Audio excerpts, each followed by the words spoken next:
नमस्ते दोस्तों, आप सुन रहे हैं आपका चहीता यूट्यूब चैनल लव ख्वाब, जहां आप मिलते हैं अपने ख्वाबों से। आज की कहानी है मेडिकल कॉलेज का बरगद का पेड़। दोस्तों, हर किसी के जीवन में कोई न कोई एक ऐसी घटना जरूर होती है जिसे वो अपने जीवन में सबसे बुरा समय मानता है, लेकिन किसी न किसी रूप में कोई न कोई हमेशा उन परिस्थितियों में मदद के लिए पहुंच जाता है। मैं आज आप पर लोगों के सामने एक ऐसी ही घटना का उल्लेख करने जा रहा हूँ। ये घटना मेरी मौसी के बेटे, जिनका नाम अजय है, उनके साथ घटी थी। वो मेरे बड़े भाई हैं और ये घटना भी काफी पहले की है, जब वो करीब 8 साल के रहे होंगे। तब मौसी कानपुर मेडिकल कॉलेज के पास हिलेट में रहती थी। भैया के दादाजी काफी जाने माने इंसान थे। वहाँ की अच्छी खासी हस्तियों में उनका नाम था। आजाद मैगजीन कान के नाम से उनकी किताबों की अच्छी खासी दुख न थी और न्यूज़पेपर के कानपुर में सबसे बड़े हॉकर थे। उनका नाम कुछ और ही था, मगर वहां सब उन्हें आजाद के नाम से जानते थे। आजाद के नाम से प्रसिद्ध वो व्यक्ति अपनेपन, उदारता और सौम्य व्यवहार की परिभाषा थे। मैं भी उन्हें दादाजी ही कहता था और वो मुझे भी उतना ही प्यार करते थे जितना के अपने पोतों को करते थे। हेलेट में रहने के कारण वो लोग कानपुर मेडिकल कॉलेज के बहुत पास रहते थे। अजय भैया और उनके बड़े भैया कसर मेडिकल कॉलेज के पार्क और बगीचों में खेलने जाया करते थे। वहां के लोगों के साथ अच्छे व्यवहार की वजह से उन्हें कभी कोई मना नहीं करता था। रोज के जैसे ही दिन चल रहे थे। दिवाली आने को थी और बच्चों की छुट्टियां चल रही थी। दोनों भैया उस दिन साइकिल से खेल रहे थे। बड़े भैया ने अजय भैया को पीछे बैठा रखा था और वो दोनों वही मेडिकल कॉलेज से थोड़ी दूर पर ही साइकिल से घूम रहे थे। फिर घूमते हुए मेडिकल कॉलेज के पास आ गए। वहां पर बड़े भैया साइकिल से उतर गए और वहां के एक अंकल, जो कि पहचान के थे, उनसे कुछ बात करने लगे। साइकिल खड़ी थी और उस पर पीछे की सीट पर अजय भैया अभी भी बैठे थे। अभी 5 मिनट ही हुए होंगे कि अचानक अजय भैया साइकिल समेत नीचे गिर पड़े। वो अंकल और बड़े भैया उनके पास आए, उन्हें उठाया, मगर वो बेहोश हो चुके थे। दोनों सोचा कि शायद संतुलन खोने की वजह से गया और वो उन्हें उठाकर घर ले आए। घर आने पर मौसी जी उनके मुंह पर पानी वगैरह छिड़का, मगर उन्हें कोई होश नहीं आ रहा था। अचानक उनकी सांसें उखड़ने सी लगी और वो लंबी लंबी सांसें लेने लगे। अजय अजय। सब आस पास उन्हें उनके नाम से बुलाए जा रहे थे, मगर उनकी तरफ से कोई जवाब नहीं आ रहा था और आंखें भी नहीं खुल रही थी। मेडिकल कॉलेज पास ही था, इसलिए बिना देर किए वहां मौजूद सब लोग, वो अंकल, मौसी और मौसा जी भी भैया को लेकर सीधा इमरजेंसी में पहुंचे। डॉक्टरों ने साड़ी पा छताछ की और सबको बाहर करके जांच में लग गए। सर पर कोई चोट नहीं थी और नहीं शरीर पर छोटी खरोंचों के सिवा कोई बड़ा जख्म दिखा। सांसें फिर उसे उखड़ने सी लगी और डॉक्टर ने ऑक्सीजन देने के मास्क लगा दिया। सांसें फिर भी कोई खास काबू में नहीं आई। थोड़ी थोड़ी देर में उखड़ने लगती और फिर जब प्रेशर आया जाता तो साधारण हो जाती। डॉक्टरों को बेहोशी की वजह का कोई पता नहीं चल रहा था, इसलिए उन्होंने इमरजेंसी एक्सरे करवाया। वो भी नॉर्मल था, बिल्कुल भी कहीं से कोई खराबी नहीं दिखी। वहां दूसरी तरफ एक आदमी दौड़ा दौड़ा गया और दादाजी से बोल दिया कि आजाद जी, आपका पोता अस्पताल में है और बहुत सीरियस है। उन्होंने बिना किसी देर के दुकान में बिना ताला लगाए केवल शटर गिराया और सीधा मेडिकल कॉलेज पहुंच गए। वहां सब उन्हें जानते थे, इसलिए उन्हें किसी से भी अपने पोते के बारे में पूछने की जरूरत नहीं पड़ी। डॉक्टर खुद आए और सारी परिस्थिति यूं से अवगत कराते हुए उन्हें भैया के पास ले गए। हालत काफी नाजुक बताकर 5-7 डॉक्टर लगातार निगरानी में लगे थे। दिल की धड़कन मशीन में अपनी सीमा पर पहुंचने लगी थी और मशीन की आवाज ने हालत बयां करनी शुरू कर दी थी। डॉक्टर ने सबको बाहर कर दिया। अब तक मेरे मामा जी लोग भी वहां पहुंच चुके थे। दादाजी रिसेप्शन के पास गए और अपने पहचान के डॉक्टरों को फोन कर दिया। कुछ 10 मिनट के बाद ही वहां पर 5 डॉक्टर और आ गए, जो कि उस मेडिकल कॉलेज के प्रोफेसर थे। दादाजी ने मिलकर उन्हें पहले सारी बात बताई। वो उन्होंने ध्यान से सुना और फिर बिना देर किए उस वार्ड की तरफ बढ़ गए जहां भैया को रखा गया था। उनके दरवाजा खोलने से पहले ही अंदर से बाहर आ रहे डॉक्टर ने दरवाजा खोला और प्रोफेसर को देखते ही कहा कि सर, कोई फायदा नहीं है, लड़का मर चुका है।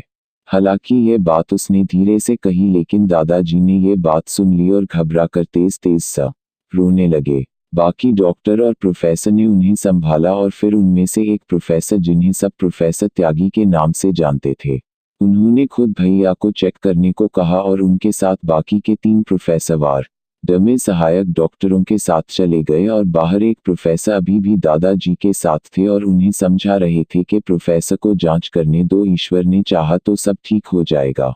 मौसी जी को तब तक मौसा जी और मामा जी ने घर भेज दिया था, वरना न जाने उनकी क्या हालत होती। अंदर से आने वाली प्रोफेसर की आवाजें वहां मौजूद लोगों की सांसों को ऊपर नीचे होने पर मजबूर कर रही थी।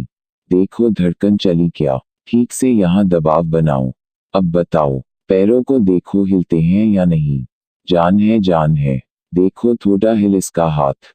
इस तरह के आवाजें लगातार सांसें ऊपर नीचे करती जा रही थी। फिर अचानक सारे प्रोफेसर शांत हो गए और करीब 10 मिनट तक कोई आवाज नहीं आई। किसी अनहोनी की आशंका ने सारी उम्मीदों को पीछे छोड़ दिया था। तभी प्रोफेसर त्यागी बाहर आए और बताया कि बच्चे को कुछ नहीं हुआ है आजाद जी, बस प्रार्थना कीजिए कि वो जल्दी ठीक हो जाए। इस बात से सबको राहत मिली थी, मगर अभी भी प्रार्थना जारी थी। प्रोफेसर भी इस बात से बहुत परेशान थे कि जब सारी रिपोर्ट और एक्सरे सामान्य हैं तो फिर इतनी सीरियस हालत की वजह क्या है। फिलहाल प्रोफेसर उनकी निगरानी में लगे हुए थे और आनन फानन में कई एक्सरे दोबारा करवा लिए थे। उन्होंने ये बात मामा जी और मौसा जी से भी कही कि हम अभी सिर्फ जो परेशानी आ रही है उसका इलाज कर रहे हैं, मगर इस बेहोशी और इस हालत की जड़ हमें न ही मिल रही। सब कुछ नॉर्मल है, मगर पता नहीं क्या हुआ है और ऊपर वाले को क्या मंजूर है। अब सब कुछ ऊपर वाले पर ही छोड़कर सब बैठ गए थे। घबराहट और बेचैनी ने दिमाग का चलना भी रोक दिया था। किसी की समझ में न आ रहा था कि क्या किया जाए और किसके पास जाएं। रात होने लगी थी, मगर भूख प्यास से बेखबर दादाजी, मौसा जी और मामा जी हॉस्पिटल में ही जमे हुए थे। मोबाइल का तब जमाना नहीं था, इसलिए रिश्तेदारों में ये बात धीरे धीरे ही फैल रही थी। रात गहराती जा रही थी। घर से आया हुआ खाना जस का तस रखा था, मगर किसी का खाने का मन नहीं हो रहा था। फिर दादाजी को घर भेजकर मामा जी और मौसा जी ही केवल हॉस्पिटल में रुके थे और आईसीयू में भर्ती भैया की समय समय की खबर ले रहे थे। भैया की हालत वैसे ही बनी हुई थी, कोई होश नहीं था उन्हें। रात के करीब 1 बजे मामा जी सिगरेट पीने के लिए बाहर गए। वो सिगरेट पीते हुए टहल रहे थे और ये सोच रहे थे कि न जाने क्या होने वाला है और क्या हो सकता है। तभी पीछे से आवाज आई, काका भैया नमस्कार। मामा जी ने पीछे मुड़कर देखा और बिना मुस्कुराए जवाब दिया, अरे मन्नी लाल कैसे हो? हम तो ठीक हैं, आप बताइए इतनी रात को और यहाँ कैसे? उन्होंने मामा जी से पूछा। मामा जी ने शुरू से आखिरी तक सारी बात बताई। इतना कुछ हो गया हमें बताया भी नहीं, हम तो यही हैं ड्यूटी पर, बस पीछे मुर्दा घर में। उन्होंने मामा जी परेशानी समझते हुए कहा। क्या बताए भैया, सुबह से तो खाने पीने का भी होश नहीं है। घर पर दीदी भी बेहाल पड़ी हैं, समझ नहीं आ रहा क्या हो रहा है, क्या होगा। मामा जी ने अपना हमदर्द समझकर अपना सारा दुख नम आंखों से उनके सामने रख दिया। भैया परेशान न हो, बस 3 घंटे और रुक जाओ, सुबेरा होते ही बस हम अपना झोला ले आए, फिर देखते हैं कहीं कोई और बात तो नहीं है। उन्होंने मामा जी से कहा। देखो भैया, जैसा बन पड़े करो, बस ये ठीक हो जाए। मामा जी ने उनसे नाउम्मीदी से कहा। उसके बाद थोड़ा इधर उधर की बात की और वापस आकर मामा जी भी वही आईसीयू के बाहर बैठ गए। जस के तस रहकर किसी तरह से दोनों ने वहीं पर रात गुजार द। रात भर भैया में कोई बदलाव न देखते हुए डॉक्टरों ने उन्हें आईसीयू से अलग एक वार्ड में स्थानांतरित कर दिया। सुबह दादाजी और मौसी जी भी आईं और रोते बिलखते किसी तरह अपने बेटे को देखा और फिर मौसा जी के साथ घर चली गईं। मामा जी ने दादाजी मन्नी लाल के बारे में बताया और उनकी इजाजत मांगी। उन्होंने अपने बेटे के लिए जिस तंत्र मंत्र पर कभी विश्वास नहीं करते थे उसे भी इजाजत दे दी। शायद कोई चमत्कार हो जाए और अजय ठीक हो जाए। मामा जी भी घर गए और जल्दी से जल्दी नहा धोकर वापस आ गए, क्योंकि उन्हें मन्नी लाल से जो मिलना था। खैर मन्नी लाल को आने में देर हुई, वो 6 बजे की बजाय 7:30 बजे आए, मगर उनकी आने में देरी को लेकर किसी ने कोई आपत्ति नहीं जताई। मामा जी उनके इंतजार में थे और उनके आते ही सीधा उस वार्ड की तरफ बढ़ गए जहां भैया को डॉक्टरों ने रखा था। मामा आराम से जाकर अंदर दादाजी से बताने लगे कि जी, के बारे में बताया था वो आ गए हैं। लेकिन ये क्या, वो दरवाजे के बाहर ही खड़े थे। मामा जी ने उन्हें अंदर आने का इशारा किया मगर फिर भी वही खड़े रहे, अंदर आने की कोशिश करते और फिर से वही खड़े हो जाते। ये देखकर मामा जी को अजीब लगा और मामा जी ने जाकर उनसे पूछा, क्या हुआ भैया, अंदर क्यों नहीं आ रहे? काका भैया, हम बहुत कोशिश कर रहे हैं लेकिन ये लड़का जिसकी चपेट में है वो इतनी प्रबल शक्ति है कि हम खुद को जिस विद्या से बांधे हैं उसके साथ हम इस कमरे में घुस ही नहीं सकते। उन्होंने ने थोड़ी सी माथे पर चिंता की लकीरों को उभर कर कहा। मामा जी इस बात से थोड़ा परेशान हुए और बोले, अब क्या करें भैया, अब कैसे क्या होगा? दोस्तों, आप सुन रहे हैं मेडिकल कॉलेज का बरगद का पेड़ की कहानी। कृपया हमें सब्सक्राइब करें। अब आगे सुनिए। मामा जी इस बात से थोड़ा परेशान हुए और बोले, अब क्या करें भैया, अब कैसे क्या होगा? थोड़ा समय दो, अभी बताते हैं क्या करना है और क्या होगा। उन्होंने खुद पर विश्वास रखते हुए मामा जी से कहा और वार्ड के दरवाजे पर ही बैठ गए। आने जाने वाले उन्हें देख रहे थे। फिर एक नर्स आई और उन्होंने उनके बाहर बैठे रहने का कारण पूछा। उन्होंने बिना झिझक के जवाब दिया, अंदर आजाद साहब बैठे हैं न, और हम नौकर आदमी उनके बराबर बैठे अच्छा नहीं लगता। नर्स ने उन्हें वैसे ही रहने दिया और दोबारा नहीं टोका। थोड़ी देर तक उन्होंने अपना कुछ धीरे धीरे मंत्र जाप किया और फिर वही बैठे रहे। मामा जी ने उनके पास जाकर पूछा, भैया क्या हुआ, कुछ हल नजर आया? भैया, ये शक्ति बहुत विकट है, 12:30 बजे तक अगर ये लड़का बच गया तो फिर ये नहीं मरेगा अपने बुढ़ापे तक। अभी इस शक्ति से हम टक्कर नहीं ले सकते, ये इसका वक्त चल रहा है जिसमें ये बहुत ज्यादा ताकतवर है। ये हमको अंदर नहीं घुसने दे रहा है न हम भी इसे बाहर नहीं निकले देंगे, हम भी यहीं डेरा जमाए रहेंगे, देखे कितने खेल दिखता है। इतना कहकर वो फिर से अपने किसी मंत्र को शांति से पढ़ने लगे और मामा जी वापस जाकर बैठ गए। समय 10 बज रहे थे। अब सबको इंतजार था तो सिर्फ 12:30 बजे तक के समय के कटने का। सब अपने अपने तरीके से भगवान से प्रार्थना कर रहे थे और मन्नी चाचा बाहर वैसे ही बैठे थे, कभी अपने थैले से कुछ निकलकर मंत्र पढ़ते तो कभी कोई वस्तु मंत्र पढ़कर अंदर वार्ड में फेंक देते। बेचैनी और बेबसी की वजह से वो 2.5 घंटे किसी 2.5 दशक जैसे लग रहे थे। दादाजी को डॉक्टरों पर यकीन था मगर मामा जी को मन्नी चाचा पर, क्योंकि मामा जी ये बात मान चुके थे कि जब डॉक्टर भी परेशान हो जाए और सारी रिपोर्ट भी नॉर्मल हो तो तंत्र मंत्र का सहारा भी बहुत बड़ा योगदान देता है। बाहर बैठे हुए मन्नी चाचा की बेचैनी देखी जा सकती थी। कोई भी ज्ञाता ये देखकर जान सकता था कि वहां बैठे आदमी की बेचैन किसी आम इंसान की बेचैनी से अलग थी। ये बात वहां काम करने वाली एक दक्षिण भारतीय नर्स जान गई। वो वार्ड में जाते वक्त मन्नी चाचा से बोली, अंकल तुम यहाँ तंत्र मंत्र कर रहा है न, हमको ये सब पता है। बेटा अब जान गई हो तो दोबारा यहाँ मत आना, क्योंकि कुछ शक्तियाँ अनजान को माफ कर देती हैं लेकिन जानकार के लिए खतरा बढ़ जाता है। मन्नी चाचा ने आराम से नर्स को समझाते हुए सच्चाई से अवगत कराया। वो नर्स यह बात सुनकर डर गई और दोबारा उस जगह दिखाई नहीं पड़ी। मामाजी और मन्नी चाचा पर मानसिक दबाव बनता जा रहा था। एक चूकिया लापरवाही अगर होती तो दो जाने जाती, एक जो पहले से गिरफ्त में थी और दूसरी जो उससे टक्कर ले रही थी। किसी तरह से तो 12 बजे तक का समय कट गया। मौसी जी और मौसा जी खाना लेकर अस्पताल आ चुके थे, लेकिन अब जैसे जैसे उसका प्रबल समय खत्म हो रहा था उस शक्ति ने अपना खेल दिखाना शुरू कर दिया। भैया की सांसें ऊपर नीचे होने लगी, आंखें पलट गई। उनकी खुल आंखों में सिर्फ सफेदी नजर आ रही थी, आंखों की पुतली दिखाई नहीं दे रही थी। हाथ पैर झटके खाने लगे थे। डॉक्टर को बुलाया गया। जल्दी से जल्दी 3-4 डॉक्टर और प्रोफेसर अंदर गए और बाकी सबको बाहर कर दिया गया। डॉक्टर अपनी पूरी कोशिश में लगे थे और उधर मन्नी चाचा कोई कसर नहीं छोड़ रहे थे। उनके मंत्रोच्चारण लगातार चल रहे थे। मौसी जी को रो रो कर बुरा हाल हुआ जा रहा था। डॉक्टरों ने भैया के हाथ पैर पकड़े हुए थे और एक डॉक्टर उनके सीने को लगता दबा रहा था अपना पूरा जोर लगाकर। तभी अचानक अंदर से भैया के चिल्लाने की आवाज आई, मम्मी मम्मी। ये सुनकर मौसी जी तुरंत वार्ड की तरफ दौड़ पड़ी, मगर मन्नी चाचा ने उन्हें अंदर जाने से मना कर दिया। लेकिन पूरे 24 घंटे बाद भैया की आवाज आई थी, इसलिए वो अंदर जाने पर आमादा हो गई।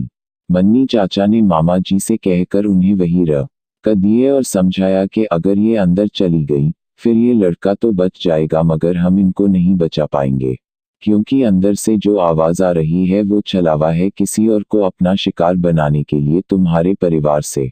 हमारा लड़का तो अभी भी बेहोश है। मन्नी चाचा के लिए ये परीक्षा की घड़ी थी। दूसरी तरफ डॉक्टरों को इस बात से थोड़ी सी आशा नजर आई और वो अपने पूरे दिल जान से जो हो सकता था कर रहे थे। उन्हें लगा कि अगर ये लड़का घर वालों को बुला रहा है तो ये ठीक होने की कगार पर है और इसे कोई मानसिक चोट भी नहीं है। थोड़ी देर तक उनका ये सारा ट्रीटमेंट चलता रहा। उसके बाद भैया को ऑक्सीजन लगाकर बेहोशी में ही छोड़कर सारे डॉक्टर बाहर आ गए। दादाजी से कहा कि अजय ने अपनी यादाश्त खोई नहीं है, इसका मतलब है कि अब दोबारा होश आने तक शायद सब ठीक हो जाएगा। फिलहाल वो जितनी देर सोता है उसे सोने दे, बिल्कुल भी डिस्टर्ब न होने दें। दादाजी ने डॉक्टर का धन्यवाद किया। समय 12:25 हुए थे। अभी 5 मिनट तक मन्नी चाचा की परीक्षा और बाकी थी। मन्नी चाचा ने किसी को भी 5 मिनट के लिए अंदर जाने से रोक दिया।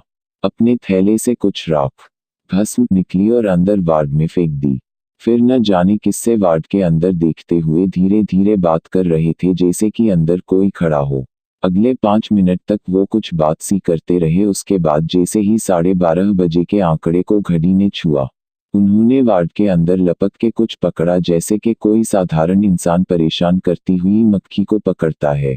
उसके बाद अपने थैले से कुछ मैले धागे जैसा निकल और मंत्र पढ़ते हुए अपने हाथ पर बांध लिया और मामा जी से सबको लेकर अंदर जाने को कहा और खुद बाहर चले गए और कह दिया कि कोई भी मेरे पीछे न आए, खासकर इस खानदान का। उन्होंने दादाजी की तरफ इशारा करते हुए कहा।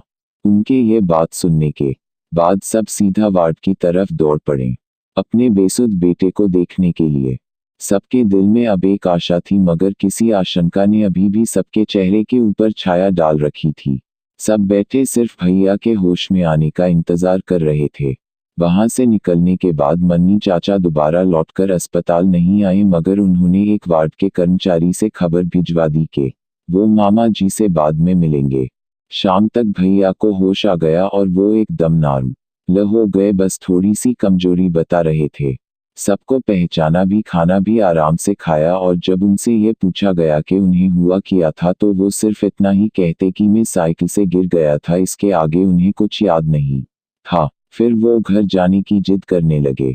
शाम तक डॉक्टरों ने कुछ नहीं कहा मगर प्रोफेसर ने घर जाने की इजाज़त दे दी और कहा कि अगर इसे थोड़ी सी भी कोई परेशानी होती है तो इसे तुरंत हॉस्पिटल ले आएं, वरना सिर्फ नियमित चेकअप के लिए 5 दिन तक ले आएं। वैसा ही किया गया और भैया 1 हफ्ते के अंदर एकदम ठीक हो गए। उधर जब मामा जी मन्नी चाचा के पास पहुंचे तो उन्होंने सारी बातें मामा जी से बताई जो इस प्रकार थी। मेडिकल के मैदान में एक बरगद का पेड़ है, यही कोई 250 साल पुराना। जब ये दोनों भाई सुबह खेलने गए थे तो ये उसके नीचे भी बैठकर खेले थे, जो उस बरगद पर वास करने वाली शक्ति को पसंद नहीं आया और ये छोटा लड़का उसी की चपेट में आ गया। वैसे वो शक्ति चाहती तो दोनों को वहीं पर खत्म कर सकती थी मगर दोनों बच्चे हैं इसलिए उसने सिर्फ परेशान किया सबको।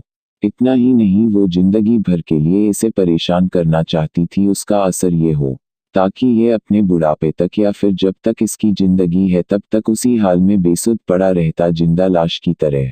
मामा जी ने पहले अजरज से सुना और फिर एक प्रश्न किया तो फिर मन्नी भैया इसे काबू कैसे किया। उन्होंने इसका भी उत्तर दिया, ये शक्ति यहाँ सब जगह पर घूमती है आजाद होकर। कोई इसे यहाँ से न हटा सकता है और न ही इसे पकड़ सकता है। पहले हमने वो उस वार्ड को बांध दिया जिससे वो बाहर न आ सकी। फिर हमने उसको ये धमकी दी कि अगर उसने इस बच्चे को नहीं छोड़ा तो फिर उसे इसी पेड़ पर बांध देंगे। हमेशा रहना पड़ता उसे कैदी की तरह, इसलिए उसने अपनी आज़ादी के लिए अजय को छोड़ दिया। मामा जी ने अगला सवाल पेश कर दिया, भैया वो शक्ति आखिर थी कौन सी। इस सवाल पर मन्नी चाचा मौन खींच गए और मामा जी द्वारा बार बार प्रश्न करने पर सिर्फ इतना कहा कि आम इंसान के लिए उसका नाम लेना ठीक नहीं है। उसने मुझसे वचन लिया है कि मैं उसका अस्तित्व किसी को न बताऊं, मगर सिर्फ इतना जान लो कि वो शक्ति बरम के आसपास की थी। ये सुनकर मामा जी का गला सुर्ख हो गया और उन्होंने आगे कोई प्रश्न नहीं किया, बस थोड़ी देर वहां रुके और वापस घर चले आए। मुझे ये घटना मामा जी ने ही बताई थी। मैंने मन्नी चाचा की क्रियाओं के बारे में पूछा तो उन्होंने कहा कि मन्नी चाचा ने कभी किसी साथ अपने राज नहीं बांटे, इसलिए ये बात बताना मुश्किल है। जब मैंने उनसे पूछा कि बरम क्या होते हैं तो उन्होंने मुझे सिर्फ इतना बताया कि बरगद के पेड़ों का अस्तित्व इन बरम पर ही निर्भर करता है। इसलिए अगर कभी मेरा उस तरफ आना जाना हो तो उस बरगद के पेड़ की जय कर लूं, एक शक्ति नहीं, एक 250 साल का बुजुर्ग समझकर। आज भी अक्सर आते जाते मुझे वो पेड़ दिख जाता है तो सिर्फ जय हो के सिवा न कोई नाम और नहीं कोई और शब्द मन में आता है। स्टोरी यहीं पर संपन्न हुई। ऐसे ही कहानियों के लिए कृपया हमें लाइक एंड सब्सक्राइब करें और कमेंट बॉक्स में लिखिए कहानी कैसी लगी।